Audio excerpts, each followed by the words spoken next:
Army chief PTI मुलाकातों पर हुक्मरान जमात में खलबली।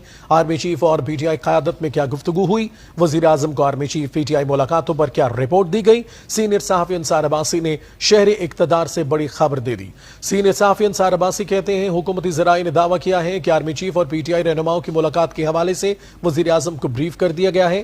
तफसीलात के मुताबिक आला तरीन हुकूमती ज़राए का दावा यह है कि आर्मी चीफ और पीटीआई रहनुमाओं की गुज़िश्ता दिनों होने वाली बिला शेड्यूल मुलाकात में जो बात हुई है उस पर वज़ीर आज़म शहबाज शरीफ को ब्रीफ कर दिया गया है। आला तरीन हुकूमती ज़राए के मुताबिक इस मुलाकात में आर्मी चीफ ने पीटीआई रहनुमाओं से उनकी पार्टी मसाइल को सुना और फिर कहा कि वो उन मामलात पर नहीं पड़ेंगे। हुकूमती ज़राए के मुताबिक आर्मी चीफ ने पीटीआई रहनुमाओं से कहा वो सियासी मामलात पर हुकूमत से वाज़े रहे कि चंद दिन कबल आर्मी चीफ और चेयरमैन पीटीआई बैरिस्टर गौहर के दरमियान मुलाकात हुई, जिसकी खबर सामने आई थी, जिसके बाद इब्तिदा में बैरिस्टर गौहर ने मुलाकात की तरदीद की, मगर बादशाह बानी पीटीआई इमरान खान की जानिब से मुलाकात की तस्दीक किए जाने के बाद बैरिस्टर गौहर ने भी मुलाकात का इतराफ किया। इस हवाले से बैरिस्टर गौहर ने कहा था कि army chief general Asim Munir से होने वाली मुलाकात में अमन व अमान के मौजू पर बातचीत हुई है। सीनियर सहाफ़ी अंसार अब्बासी कहते हैं, हुकूमती ज़राए ने दावा किया है कि आर्मी चीफ और पीटीआई रहनुमाओं की मुलाकात के हवाले से वज़ीर आज़म को ब्रीफ कर दिया गया है।